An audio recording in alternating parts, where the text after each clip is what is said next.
I live in the Blue Ridge Mountains of western North Carolina. We've got a contemporary style home built on a steep wooded hillside.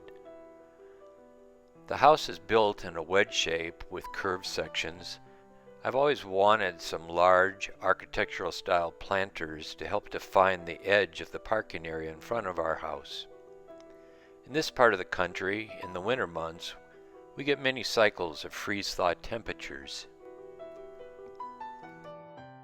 One thing I quickly learned when surveying the commercially available planters is that they become extremely expensive once they reach a size of about 3 feet in diameter.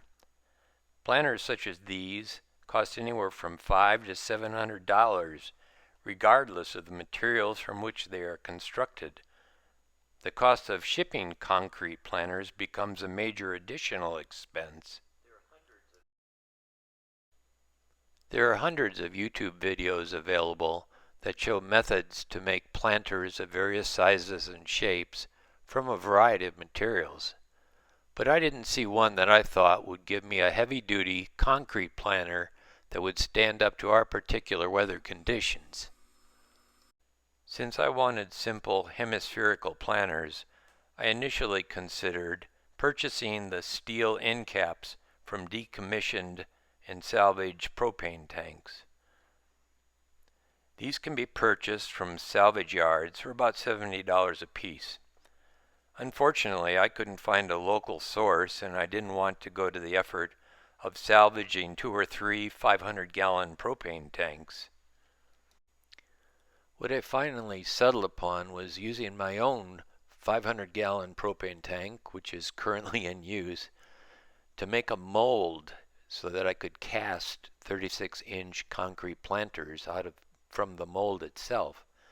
The materials required to make the mold would be relatively inexpensive and allow me to make 2 or 3 or 4 concrete planters of the size and shape I wanted. Making the mold itself was fairly straightforward, if not somewhat tedious. I took some scrap insect netting that I'd saved and soaked it in plaster of Paris. While wet, the mesh was laid on the end cap of the tank, which had been liberally coated with Vaseline. After the plaster set, I followed up this first mold layer with more mesh impregnated with 90-minute quickset drywall compound. After building up about a ½ inch of quickset, I put further layers of mesh and thinset mortar for structural strength. A sack of thinset costs about $17, so this isn't a very expensive procedure. The mold was made in 2 sections. The final hemispherical mold consisted of 2 parts, which were later bonded together with Stow glass fiber mesh and thinset. Once the hemispherical mold was assembled, I used 90-minute quickset to smooth out the inner surface of the mold and to give it a sort of ridged texture. I painted the inside of the mold with a liberal coat of melted petroleum jelly, and the mold was ready to accept the mortar mix. I did a fair amount of researching and reading on the internet, and I came up with a commercial mortar admixture called TruePak X, which I thought would give me a mix with the durability and workability that I'd need for this project. This product contains short glass fibers and other components that yields a sticky, clay-like vertical mix that will be crack resistant and give the extended working time I needed. Each pack of TruePak X is combined with 1 80-pound sack of Mason's mix. The problem with using this product, which costs about $14 per sack, is that simply shipping it to your site might cost as much as the product itself. In my case, living in western North Carolina, I was paying almost $16 per pack of TruePak X just to get it here. If you live near the manufacturer's business site, which is near Chicago, Illinois, you might be able to visit them directly and pick it up and avoid those shipping costs.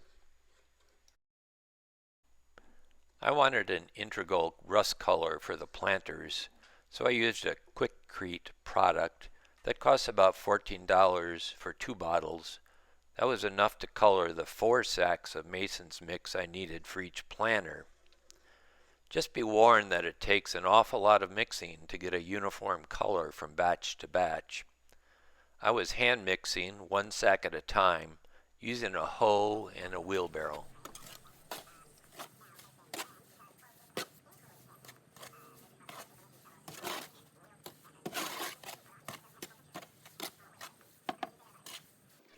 Once the mixing is complete, the fun begins.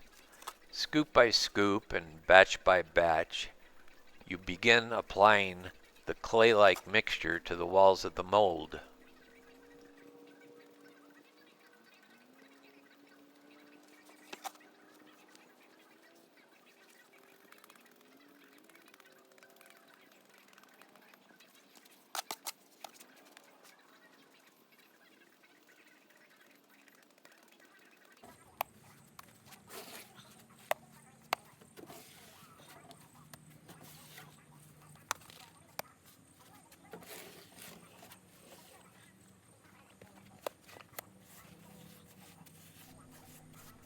After applying 2 sacks of the Mason's mix to the mold, I decided it might be wise to add some reinforcement.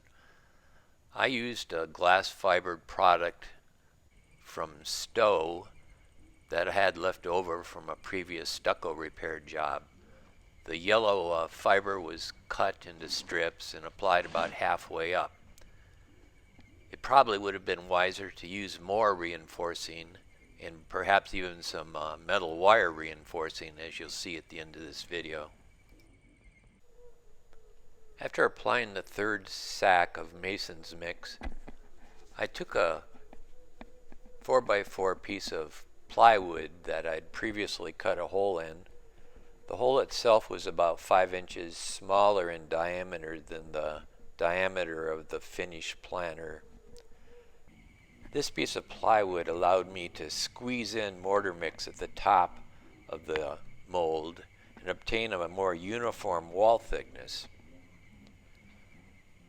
After the 4th and final sack of mortar mix was applied, I used a Scotch-Brite pad to run over the interior surface. This allowed me to lower and smooth out the surface itself, reducing some of the high spots and bringing up some of the low spots, and just getting a more uniform texture. This isn't particularly important in the areas that are going to be below the soil level in your planter, but there are a couple inches exposed around the rim that look better when you give it a more uniform finish. After a couple days, the mortar became hard enough and strong enough to remove the plywood that I had at the top of the mold. Being a fairly old guy working alone, I decided to use a come-along to flip over the mold, which now weighed about 500 pounds, including the concrete that was applied for the planter and the mold itself.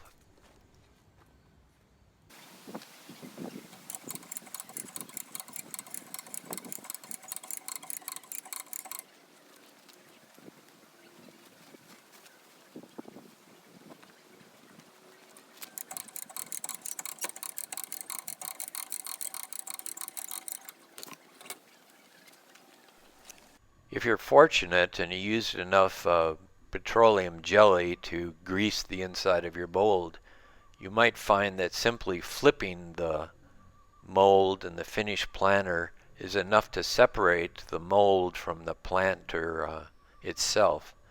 This happened the first time I made the planter. The second planter I made, I found I had to do some encouraging by sort of levering the mold off of the flipped planter. And the 3rd planter I made, it actually required me to split the mold because I just couldn't get the mold separated from the cured planter.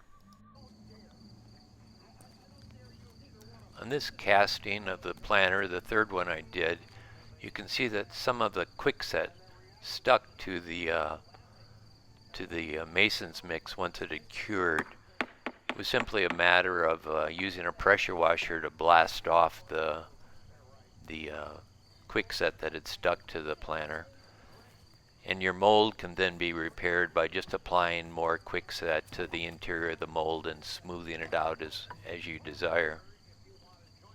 To finish off the planters, I used an angle grinder with a diamond disc to grind the top edge and smooth off the top edge of the planters, and to do a tiny little bevel on the exterior. So that was the finished 3 planters that I wished to make. Now for the failed part of this project.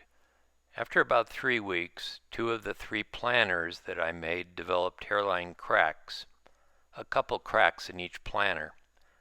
The cracks started at the rims and worked about halfway down the sides. Even though the TruePak admixture contains short glass fibers that are supposed to help make the cured mortar crack resistant, these cracks developed anyway.